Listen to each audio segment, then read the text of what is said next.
Esto es Construyendo el debate. Gran parte de la mexicana de los mexicanos estábamos política, periodismo, movimientos sociales, cultura. Opina, argumenta, analiza. Un espacio que se construye con tu participación.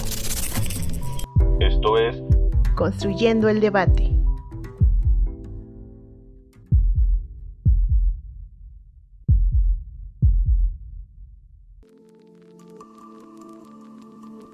Inflación, seguridad alimentaria, crisis energética, descomposición de los sistemas de seguridad, gobernanza internacional y la incapacidad de proteger bienes comunes como los alimentos, la energía o el clima son algunos de los temas que se ponen en la agenda para 2023. Las proyecciones para esta anualidad implican la aceleración en la competencia energética. Resulta interesante seguir de cerca las estrategias de India o Turquía y los cambios que puedan venir desde Brasil con Lula da Silva. De acuerdo con el informe Perspectivas Económicas Mundiales del Banco Mundial, el crecimiento económico se está desacelerando debido a la elevada inflación, el aumento de las tasas de interés, la reducción de las inversiones y las perturbaciones causadas por la invasión de Rusia a Ucrania. Durante el periodo 2022-2024, es probable que la inversión bruta de la economía mundial crezca alrededor de un 3.5% en promedio, es decir, menos de la mitad que en las 2 décadas anteriores. El informe del referido pone sobre la mesa una lista de opciones para acelerar el crecimiento de la inversión. Por otro lado, a pesar de que la guerra entre Rusia y Ucrania ha acelerado la confrontación entre Estados Unidos y China, el canciller alemán anunció que enviará 16 de sus tanques Leopard a Ucrania para que sean utilizados en la guerra contra Rusia. Al mismo tiempo, Estados Unidos anunció el envío de 31 tanques Abrams.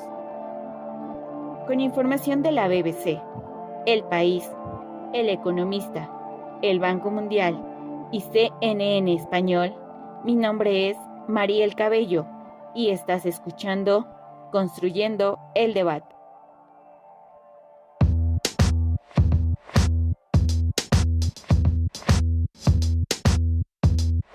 Buenas noches, los saluda Sofía Gamboa, esto es Construyendo el Debate, podcast de la Facultad de Ciencias Políticas y Sociales de la UNAM, que pueden escuchar todos los lunes. Nos pueden seguir a través de Facebook e Instagram, donde nos pueden escribir sus preguntas, comentarios y sugerencias de los temas que quieren que abordemos en este espacio. En Facebook nos encuentran como Construyendo el Debate y en Instagram como Construyendo-Debate. Si nos están escuchando a través de las redes sociales, recuerden que pueden encontrar este podcast en el canal de YouTube de Construyendo el Debate, así como en Spotify. No olviden escucharnos, suscribirse y darle like. En este episodio continuaremos hablando sobre las proyecciones sociopolíticas del mundo 2023. Para esto tenemos de invitada a la doctora María Cristina Rosas, licenciada, maestra y doctora en Relaciones Internacionales por nuestra facultad, y maestra en Estudios de Paz y Resolución de Conflictos por la Universidad de Uppsala, Suecia. También es profesora de carrera de tiempo completo en la Facultad de Ciencias Políticas y Sociales. Buenas noches, doctora. Para iniciar esta conversación nos gustaría preguntarle qué temas marcarán la agenda política a nivel internacional para el 2023 y qué relevancia tienen. Hola, ¿qué tal? Sofía Gamboa, buenas noches. Es un gusto, como siempre, estar aquí en este espacio de Construyendo el Debate para hablar sobre la agenda sociopolítica internacional, también económica, en este 2023, un año que se antoja desafiante, pero también con algunos eventos fascinantes. Tendremos una Copa del Mundo femenil que quizá no atrae la atención de la opinión pública mundial, como sí lo vimos a finales del año pasado en Qatar, pero que no deja de ser un evento importante. Bueno, sobre los temas que van a marcar la agenda internacional en 2023, yo marcaría dos. Por supuesto, la pandemia, que no ha terminado, contrario a lo que se piensa, pues la pandemia está en una nueva fase en algunas partes del mundo, como la República Popular China.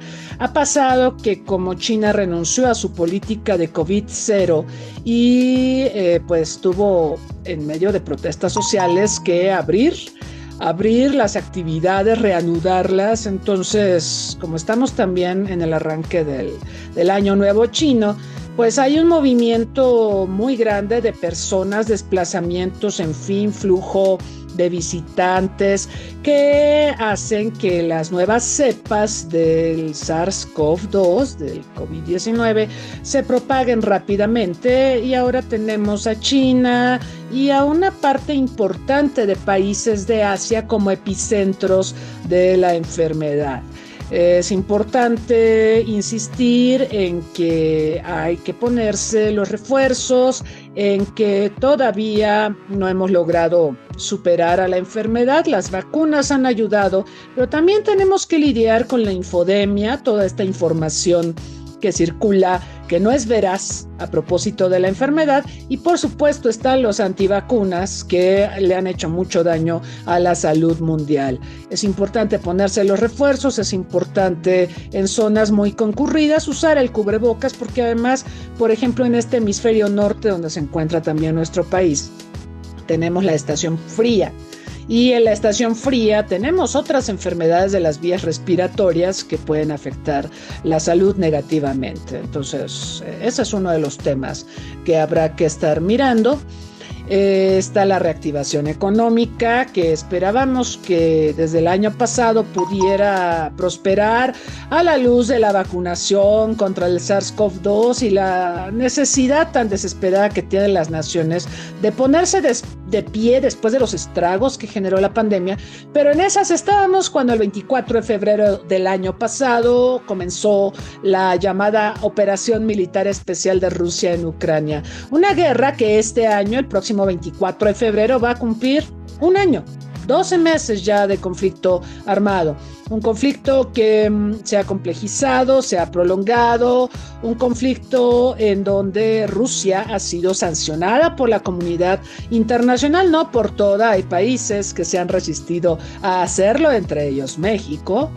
Y por otro lado, Ucrania, que ha recibido un apoyo financiero y militar decisivo de parte sobre todo de Occidente, de Estados Unidos, de los países europeos de la OTAN, y el conflicto pues parece que va para largo, ha generado una enorme destrucción de infraestructura en Ucrania, muchas bajas de ambos lados y por supuesto desplazados internos y refugiados ucranianos que o bien han tenido que abandonar sus lugares de residencia dentro del país o han salido. También hemos visto que hay muchos refugiados o que eran refugiados que salieron de Ucrania y ya volvieron, ¿sí? Porque ser refugiado no es fácil. Y el apoyo de la comunidad internacional hemos visto que sobre todo se ha dirigido a dar armas a Ucrania, y el tema humanitario ha sido un poco dejado de lado. Entonces, en esas condiciones, muchos ucranianos han dicho, bueno, pues mi país está en guerra, ni modo, voy a regresar, porque las condiciones, aún con la guerra, son mejores que las condiciones de un refugiado. Y esto también nos lleva a reflexionar respecto al compromiso humanitario de la comunidad internacional, porque hay otro tema que subyace a esta problemática, y que es los demás conflictos que se desarrollan en el mundo y que no tienen los reflectores como sí los tiene Ucrania. Y de esto ya hemos hablado en distintos foros. Es verdad que Ucrania es importante para la seguridad internacional, es un conflicto armado a las puertas de Europa y no se veía algo así desde la Segunda Guerra Mundial. Sin embargo, hay otros conflictos en marcha, Yemen, en el continente africano, y hay situaciones muy dramáticas que no están siendo atendidas debidamente por la comunidad internacional, porque todos los apoyos y toda la atención los recibe Ucrania. Tendremos que reflexionar sobre eso. Otros temas que veremos en 2023 son comicios, tanto de tipo legislativo como presidenciales. Hablando de los legislativos, hay varios países europeos, Estonia, Grecia, que tendrán comicios para elegir parlamentarios. Y los comicios que se lleven a cabo en Europa, Rusia también va a tener comicios parlamentarios en septiembre. Son importantes porque en muchos de estos países serán los primeros desde que empezó esta guerra entre Rusia y Ucrania, y también sabemos que en Europa, a la inversa de lo que estamos observando en América Latina, donde nos hemos pintado de izquierda, allá en Europa se han fortalecido las derechas. Entonces esto es consecuencia también de aquella crisis de 2008 y de las medidas que tomaron los gobiernos en turno para tratar de mitigar la crisis, pero que afectaron la calidad de vida de la población, y esto le dio argumentos a las derechas para decir, bueno, pues estos gobiernos no piensan en la población, pero nosotros los de la derecha tenemos la solución a los problemas, y pues como sabemos esto ha llevado a que efectivamente se fortalezcan las derechas. Ya lo vimos con Giorgia Meloni en Italia, ya lo vimos con Marine Le Pen en Francia, que pues le puso las cosas muy complicadas a Emmanuel Macron, y bueno, pues vamos a ver qué pasa con las derechas en los comicios en Estonia, en Grecia y demás. Tenemos también comicios presidenciales en varias partes del mundo. Yo marcaría los comicios en Turquía. Vamos a ver qué pasa con Erdogan. Erdogan se deshizo del alcalde de Estambul, que era un rival muy importante para él, pero está el alcalde de Ankara, que pretende desafiar esta gestión de Erdogan. Lo más probable es que Erdogan gane, pero no nos anticipemos, veamos cómo se desarrolla el proceso político en Turquía. También tendremos elecciones, hablando de América Latina, en Argentina. En Argentina ahora hay un escándalo tremendo, pues a la luz de la inhabilitación de la actual vicepresidenta Cristina Fernández de Kirchner, quien pretende contender en los comicios, e incluso ella ya ha apelado al Comité Interamericano de Derechos Humanos y a otras instancias para que pueda participar en los comicios. Esto ha provocado también una crisis en las relaciones entre Argentina y Brasil. En fin, veremos estos comicios de octubre. También hay comicios en Uruguay, no con tanta polémica como en Argentina, pero habrá que seguir el proceso electoral en estos países. También en otros temas tenemos varias cumbres. Ya vimos una cumbre en enero aquí en la Ciudad de México, la cumbre de líderes de América del Norte, entre el presidente López Obrador, el presidente de Estados Unidos Joe Biden y el primer ministro Justin Trudeau, para avanzar acuerdos respecto a temas de interés común, pero también de las agendas bilaterales, es decir, la México-Estados Unidos, la México-Canadá y la Canadá-Estados Unidos. Fue una reunión interesante, importante, por supuesto que haya tenido lugar acá en la Ciudad de México, pero aparte de eso vienen muchas cumbres, la del G7, la del G20. India va a ser el anfitrión de la cumbre del G20 en septiembre. Y veremos en qué condiciones se encuentra el mundo en septiembre. Ojalá pudiéramos avanzar para ese momento ya un proceso de paz, por ejemplo, entre Rusia y Ucrania, o también proclamar ya por fin que hemos superado al SARS-CoV-2 y que ya es endémico. De hecho, ya es endémico en muchas partes del mundo, pero tenemos un problema de desigual distribución de las vacunas que pervive al día de hoy. Vean los índices de vacunación en el continente africano, y salvo Ruanda, que es el que tiene el top de vacunados, pues la verdad es que falta mucho trabajo por hacer por parte de la comunidad internacional para inmunizar a un continente que está muy desprotegido y muy olvidado en la agenda internacional. Otros temas, bueno, si queremos hablar de la agenda cultural, tenemos varios aniversarios luctuosos: el de Octavio Paz, por supuesto, el de Pablo Neruda, el de Pablo Picasso, hablando de los Pablos, ¿verdad? Tenemos varios aniversarios luctuosos donde los recordaremos, también Molière.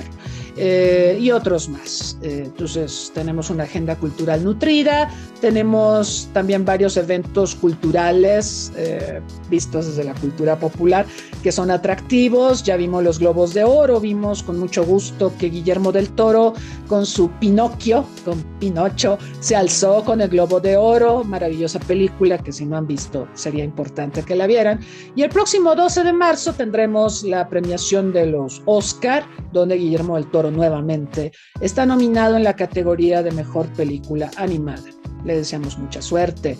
Ya ha recibido también varios premios. En febrero tendremos los British Awards, que son como los Oscar británicos, y también ahí tiene nominación. Ya tiene muchos premios don Guillermo del Toro, nuestro doctor honoris causa por la UNAM, y seguramente se va a embolsar otros más. También hablábamos de que en julio-agosto tendremos el arranque en julio de la Copa Femenil de Fútbol con Estados Unidos como favorito. La selección femenil de Estados Unidos es favorita, es la campeona del mundo y habrá que observarla, igual que a la de Suecia. Esa ha sido subcampeona, si mal no recuerdo. México tristemente no pudo calificar a la Copa Femenil de Fútbol, pero creo que es importante ir empoderando estos temas. Yo recuerdo que hace años se hablaba de que el fútbol era el juego del hombre. La realidad es que es el juego de todos, ¿sí? Y es muy importante que tengamos esta Copa del Mundo que se celebrará en Australia y Nueva Zelanda. También será interesante para México observar esta Copa del Mundo compartida entre dos países, porque nosotros vamos a tener la Copa del Mundo en 2026 compartida con Estados Unidos y Canadá, y hay muchos temas logísticos que habrá que resolver. Por eso creo que también será interesante esta justa deportiva. Sigan con nosotros, vamos a nuestra cápsula en el librero. En el librero. Cápsula con la información y reseña de las últimas publicaciones de la Facultad de Ciencias Políticas y Sociales de la UNAM.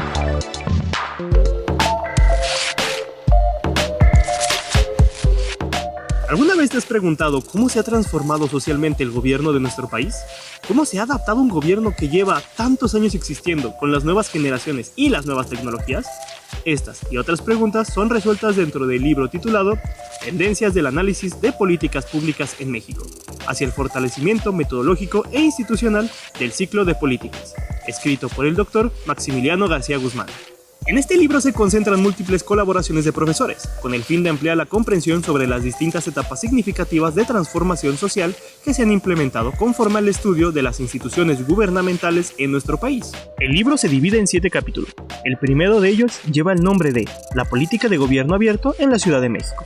En este capítulo, Reina Marisa Aguilera señala de manera clara el binomio que existe entre la transparencia y un gobierno abierto. Con esto, la autora busca mostrar cómo, al reducir las prácticas de opacidad y aplicar un acercamiento a valores plenamente democráticos, se consigue incorporar la inteligencia colectiva de la sociedad en las tareas del gobierno. El segundo capítulo, el presupuesto participativo en el Pedregal de Santo Domingo, una mirada desde la metodología de co-creación, es dirigido por los profesores Carla Valverde, Luis Lorences y Gabriela Mondragón. En él se nos presenta un estudio de caso sobre la aplicación del presupuesto participativo en colonias marginadas del Pedregal. Y con esta acción se promueve la participación ciudadana en la toma de decisiones. El tercer capítulo se titula Alineación de intereses, una próxima teoría desde la política pública al fenómeno de la caravana migrante, dirigido por el profesor José Súmano Rodríguez. En este capítulo se habla sobre cómo el gobierno de México ha implementado diferentes diagnósticos e investigaciones en el ámbito gubernamental para poder estar en mayor contacto con los ciudadanos. El cuarto capítulo, una perspectiva social constructivista del proceso de las políticas públicas, reto del nuevo paradigma de atención a la primera infancia en México, dirigido por la profesora Marta Merlo Huerta, nos demuestra cómo los enfoques del constructivismo social y el interpretavismo pueden ayudar a reforzar el planteamiento sobre las políticas públicas con 3 simples pasos. El primero, la idea o marcos cognitivos. Segundo, la estrategia y coordinación de los actores. Y tercero, el contexto y diseño institucional. El libro presenta diferentes temas, como son gobernanza y políticas públicas, el programa Sembrando Vida en México, entre otros. Para finalizar, se presenta el capítulo de La intermitencia del gobierno electrónico en los municipios del estado de Oaxaca, un análisis desde la terminación de políticas públicas, dirigido por Cristian Cruz y Rafael Rentería. En este último capítulo, los autores nos dejan ver que las redes sociales se han vuelto muy populares con respecto a la información que recibe la ciudadanía sobre las políticas públicas y el cómo, desde 2014, el uso de sitios web gubernamentales ha aumentado para así llevar información a toda la ciudadanía. Recuerda que puedes adquirir esta publicación en el Departamento de Publicaciones de la Facultad de Ciencias Políticas y Sociales, ubicada en el edificio G, planta baja, o en la librería de la facultad, ubicada en la planta baja del edificio C, a un costado de la cafetería. O también puedes escribir al correo electrónico suscripciones@políticas.unam.mx para mayores informes de esta y otras publicaciones de tu interés. Mi nombre es Alan Romero García y estás escuchando Construyendo el Debate. Hasta la próxima.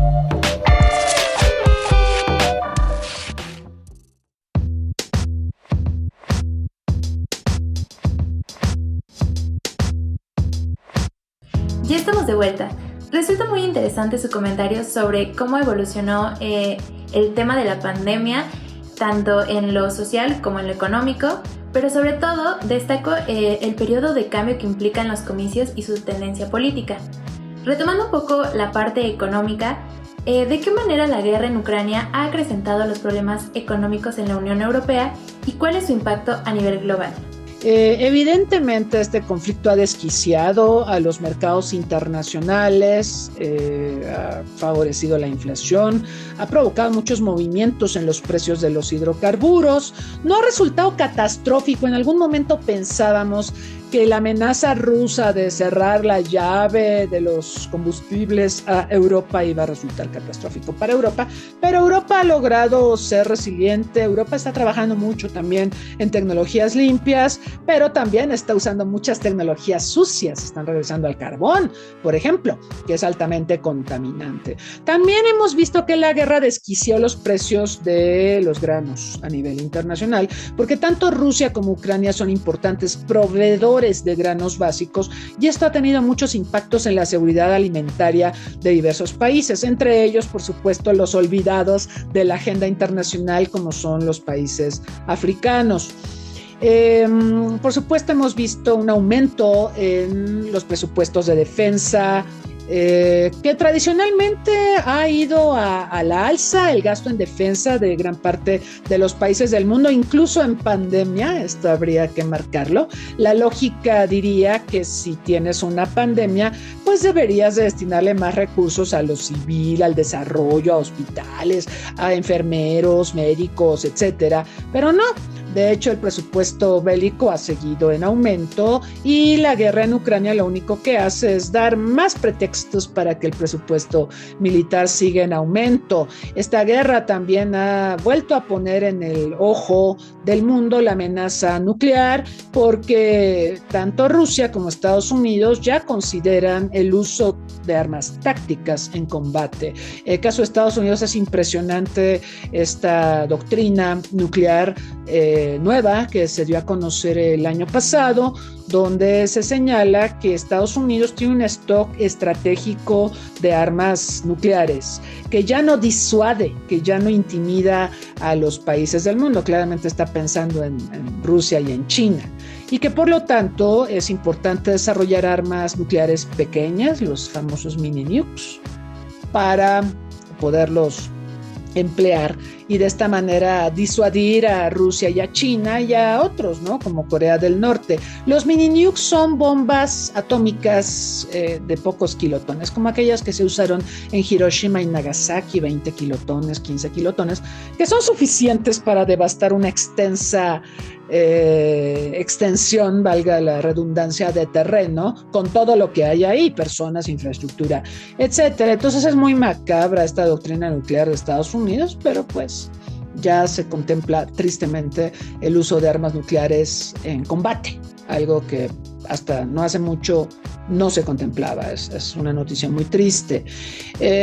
Europa está incrementando su gasto militar. Vamos a ver cómo afecta esto a la integración europea. La integración europea ha ido mal y de malas desde 2008. luego con el Brexit, luego con la pandemia y ahora con la guerra en Ucrania. No terminan de recuperarse una cosa y ya les cae otro problema.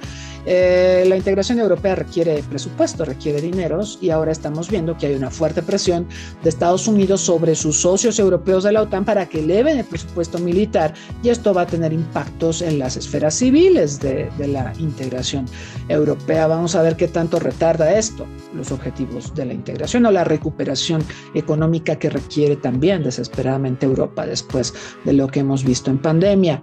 Doctora, quisiéramos preguntarle si considera que el conflicto entre Rusia y Ucrania escalará a nivel mundial luego de las declaraciones realizadas el pasado 25 de enero, tanto por la ministra de Asuntos Exteriores de Alemania como las declaraciones del presidente de Estados Unidos, Joe Biden. Un hecho que no podemos dejar de lado es el anuncio, después de muchas negociaciones, no fue fácil, el anuncio por parte de Estados Unidos y Alemania de que ambos países enviarían tanques Leopard y Abrams a Ucrania. En el caso de Alemania, Alemania se resistió mucho a esto porque recordemos que la última vez que Alemania envió tanques a Ucrania fue en la Segunda Guerra Mundial y fue para masacrar a los ucranianos. Digo, yo espero que en Ucrania no se pierda de vista esta parte histórica. Muchos han defenestrado a Vladimir Putin, al presidente de Rusia, por justificar su agresión militar contra Ucrania, en parte en la existencia de nazistas, de ucranianos nazistas. La verdad es que sí hay nazismo en Ucrania. Hay nazismo en muchos lados, ¿no? Hay nazismo en Alemania, hay grupos neonazistas en toda Europa, en México, en todos lados, ¿no? Hay grupos neonazistas. Para mi gusto, los supremacistas blancos en Estados Unidos tienen una ideología muy cercana al nazismo, ¿no? Entonces no podemos decir que sea exclusivo de Ucrania el que haya nazis o neonazis. Sin embargo, yo creo que es muy delicado que Alemania esté enviando tanques, porque esto no solo está cambiando el perfil de Alemania en el escenario europeo. Europa ha visto a Alemania como el músculo económico de la integración y no estoy segura de que quieran verlo como el músculo militar, ¿no? Alemania pertenece a la OTAN y en la OTAN Estados Unidos le hace un contrapeso a Alemania, pero no gusta mucho. Hay muchas críticas, sí, a la decisión de Alemania, a esta concesión que le está haciendo a Estados Unidos de enviar tanques a Ucrania. Rusia ha reaccionado a este anuncio del envío de tanques porque, claro, quiere aprovechar el momento de crítica que están recibiendo tanto Alemania mayormente como Estados Unidos. La razón de que se están enviando tanques es para acelerar el fin del conflicto. Rusia tiene un aparato militar muy conocido. Ha tenido que echar mano de todas maneras de otros recursos, de estos llamados drones asesinos que le ha proporcionado Irán, pero lo cierto es que la guerra se ha prolongado mucho tiempo, hay una fatiga en el mundo respecto a este conflicto. Muchos piensan que este conflicto no nos permite avanzar en otras agendas, entonces hay una presión política. De hecho, el año pasado, cuando fueron los comicios legislativos, los de medio término en Estados Unidos, hubo legisladores que sí le dijeron a Biden: oye, no te podemos seguir dando un cheque en blanco para apoyar a Ucrania. Por supuesto, el Congreso de Estados Unidos va a apoyar a Ucrania, pero los dineros que se anunciaron en el paquete más reciente de ayuda, que esencialmente es ayuda militar, no van a durar hasta septiembre, como se dijo. Se van a agotar muy probablemente en abril de este año. Y entonces, para muchos, Ucrania se está perfilando como un barril sin fondo, cosa que tiene implicaciones políticas para Biden, para sus constituencies y para su relación con el Congreso. Y por supuesto también para Europa. Europa y Estados Unidos coinciden en que querrían un final pronto, expedito de este conflicto, pero esto solo se va a lograr si Ucrania tiene avances militares más decisivos, dicen ellos. Así que esa es la lógica de enviar estos tanques. También es intimidar a Rusia, ¿correcto? El conflicto, se ha hablado mucho de que con estas acciones de Alemania y de Estados Unidos está escalando en una tercera guerra mundial. Yo siempre he visto a este conflicto desde que comenzó el 24 de febrero del año pasado, e incluso antes, cuando tuvimos lo de Crimea en 2014, la anexión de Crimea por parte de Rusia y la situación del Donbass. Yo siempre la he visto como una guerra proxy. Si me permiten, una guerra proxy es una guerra que se hace en un tercer país. En la Guerra Fría vimos muchas guerras proxy.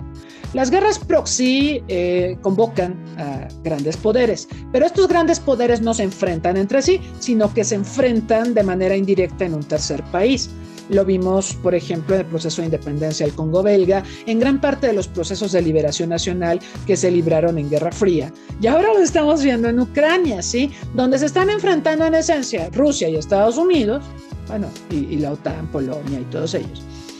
Pero lo están haciendo no directamente entre ellos, sino indirectamente en Ucrania. ¿Cuál es el problema con las guerras proxy? Bueno, uno muy claro es que enrarece el ambiente político internacional y eleva las tensiones. ¿Hasta dónde? Pues hasta que la racionalidad de un conflicto armado pueda seguir operando. Y hemos visto una escalada tremenda de este conflicto. Mencionábamos hace un momento el riesgo de uso de armas nucleares, que ahora sí parece veraz. Entonces, eso es preocupante. Creo que no estamos en una tercera guerra mundial. Creo que ha habido dentro de todo mesura, cada vez menos, pero ha habido mesura tanto del gobierno ruso como del gobierno de Estados Unidos. Y esperemos que esa mesura prospere un poco más. Yo quisiera un poco más de espacio para lo político, porque ahorita han hablado las balas, ha hablado lo militar, y el conflicto en Ucrania no se va a solventar así. El conflicto en Ucrania requiere una negociación política que va a ser muy difícil. Por supuesto, tiene que haber un diálogo entre las partes y tiene que haber un compromiso donde cada una de las partes reciba algo. Rusia quiere algo y Ucrania quiere algo.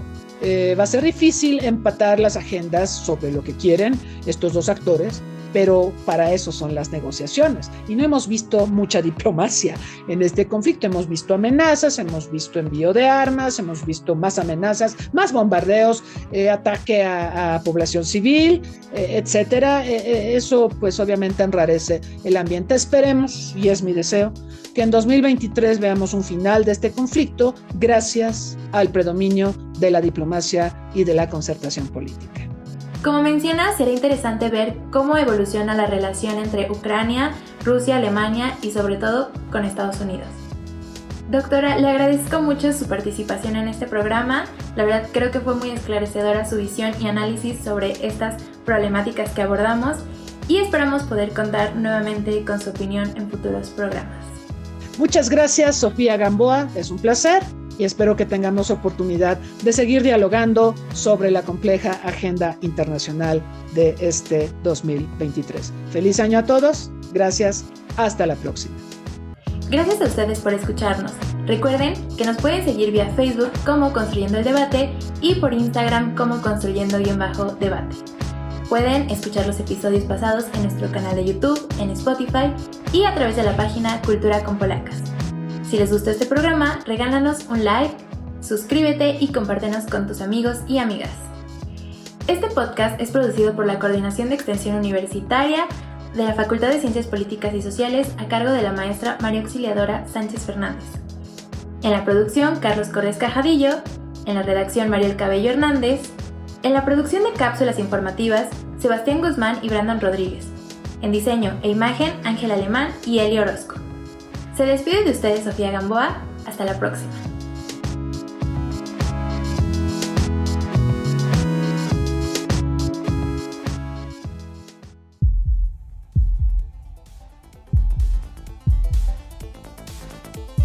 Esto fue Construyendo el Debate. Pues gran parte de la mexicana Política. estábamos esperando esto hacia Periodismo. Movimientos sociales. Estados Unidos tiene una política Cultura. Opina, argumenta, analiza. Un espacio que se construye con tu participación. Esto fue Construyendo el Debate.